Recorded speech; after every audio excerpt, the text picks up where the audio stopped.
नमस्कार दोस्तों, फिर एक नई सुबह में आपके साथ योग प्राणायाम का विषय जारी रखने के लिए। आज का हमारा विषय है कपालभाति के द्वारा आप शुगर लेवल को कैसे नियंत्रित रख सकते हैं। इसी बारे में हम आगे बात करेंगे और वीडियो को पूरा देखिएगा। ये बहुत ही ज्ञानवर्धक वीडियो है जिसको मैं आपके साथ उदाहरण के साथ प्रस्तुत करूँगा। आप ध्यान दीजिएगा। तो सबसे पहले कुछ स्ट्रोक लगाइए।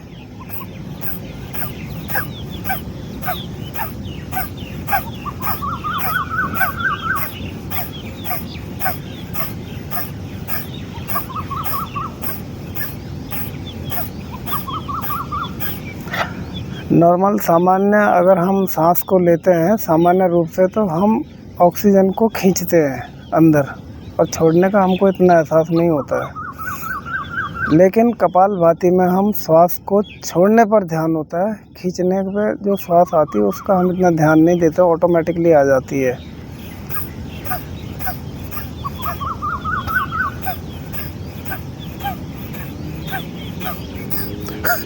लगातार कपालभाति का अभ्यास करते रहने से हमारे पेट के अंदर जितना भी हमारा पाचन तंत्र है वो सारा का सारा आकर्षित होता है कपालभाति से और उत्तेजित होता है कपालभाति से, ताकि कब्ज दूर हो जाती है आपकी और पेट साफ रहता है।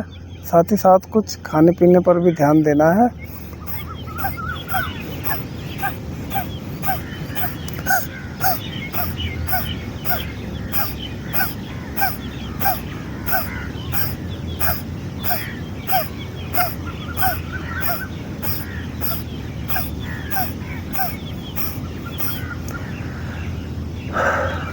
अच्छा, ये तो स्ट्रोक हम लगा ही रहे हैं। साथ ही साथ जो मैंने शुगर की बात करी थी नियंत्रित करने की, वो ऐसा है कि शुगर को नियंत्रित करने के लिए हमें पर्याप्त मात्रा में इंसुलिन की ज़रूरत पड़ती है।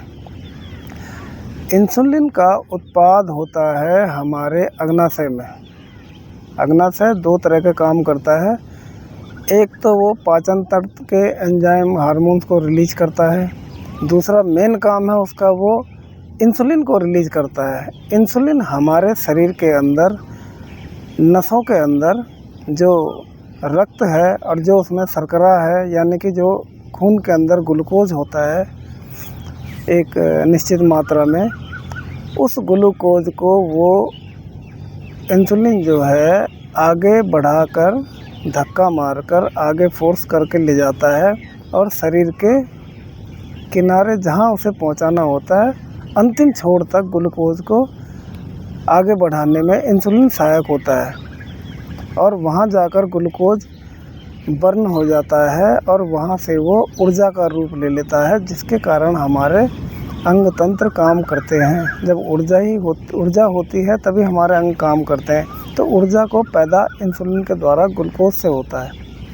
तो वो ग्लूकोज जिसे शर्करा कहते हैं या शुगर कहते हैं, अगर वो अनियंत्रित हो जाता है तो हमें दिक्कत हो जाती है। कम हो जाता है तो अलग लक्षण होते हैं, ज़्यादा हो जाता है तो अलग ही लक्षण होते हैं। 3 टाइप का शुगर लेवल होता है। एक सामान्य होता है, एक टाइप 2 से पहले का होता है, एक टाइप 2 होता है, एक टाइप 1 होता है।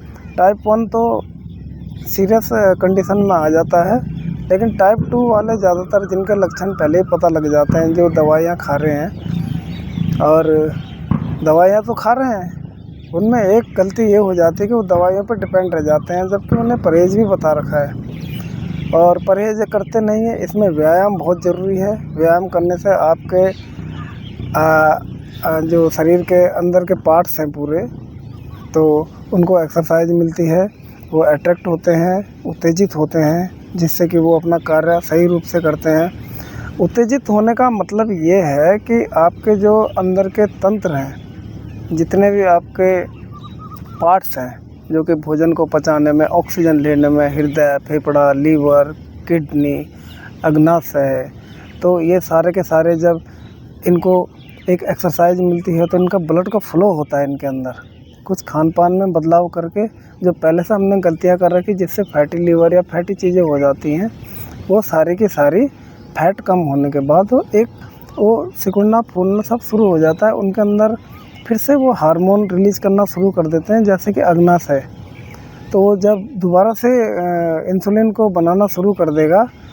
अच्छा, दो चीज़ें होती, या तो इंसुलिन बनता है और बनने से किन्हीं कारणों से कोशिकाओं द्वारा उनसे काम नहीं लिया जा रहा है, ये भी एक दिक्कत है क्योंकि उन्हें एक्सरसाइज नहीं मिल रही है अंदर, या इंसुलिन बन ही नहीं रहा है। जब हम कपालभाति करते हैं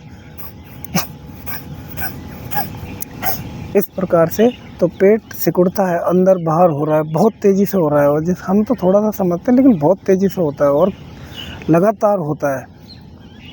उसके करने से हमारा इंसुलिन दोबारा अग्नाशय से बनना शुरू हो जाता है, और वो इंसुलिन जब दोबारा से अपना कार्य शुरू करता है नसों के अंदर बहने वाले रक्त में मिलकर उस शर्करा या ग्लूकोज को फिर से फोर्स करके अंतिम छोर तक पहुंचाता है। वहां जाकर वो ग्लूकोज फिर बर्न होता है या जलता है, तो उसके बाद आपका ऊर्जा शुरू हो जाती है, ऊर्जा मिलती है शरीर को, तो शरीर फिर काम करता है। लेकिन अगर वो ग्लूकोज नहीं जाएगा, इसके लक्षण क्या होता है? शरीर में शून्यपन। जैसे ये हाथ है, मैंने इसको थोड़ा सा दबाया, थोड़ी देर में दर्द होना शुरू हो जाएगा, ये काम करना कम कर देगा क्योंकि यहाँ तक ब्लड और उसके अंदर ग्लूकोज पहुँच ही नहीं रहा है। तो इसी प्रकार वो भी है, जब पीछे से ग्लूकोज नहीं आएगा तो आपका हाथ काम करना, झंझनाहट, शून्यपन हो जाना, और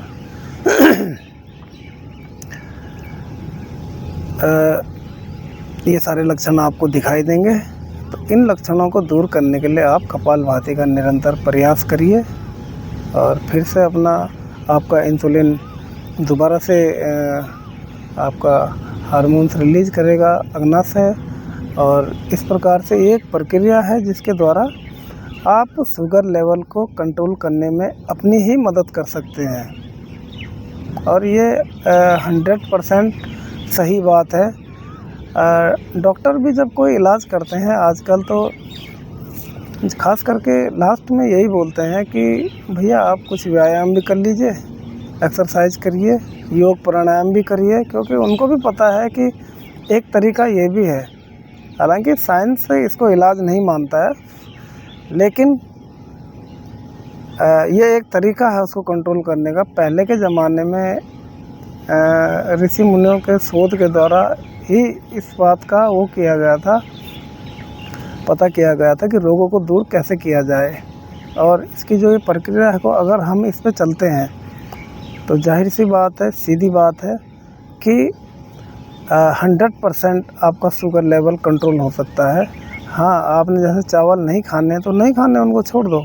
और जो चीज़ें मना कर रखी हैं जैसे धूम्रपान हो गया, स्मोकिंग हो गई, इन चीज़ों को छोड़ दो, अपना सात्विक जीवन में आ जाइए। योग प्राणायाम, वैसे भी जो योग और ध्यान वगैरह करते हैं इनके लिए मांस मदिरा का जो कंजम्नेशन है इनका, वो इनके लिए निषेध है। मतलब इसका उपयोग ये नहीं कर सकते हैं, नहीं तो योग का कोई मतलब नहीं होता है। इनको पूरा फ़ायदा नहीं मिलता है। और वीडियो थोड़ा लंबा हो गया, आप इस पर ध्यान दीजिए।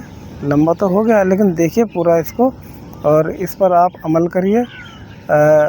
मेरी भगवान से प्रार्थना है कि आपका शुगर लेवल कंट्रोल हो जाए और आप फिर से एक बार स्वस्थ जीवन जिएं, और बाकी स्वस्थ रहिए, मस्त रहिए, और इसी प्रकार वीडियो देखते रहिए और शेयर करिए। ये जानकारी सभी तक पहुंचनी चाहिए। और इसी के साथ मैं वीडियो ख़त्म करता हूं। नमस्कार।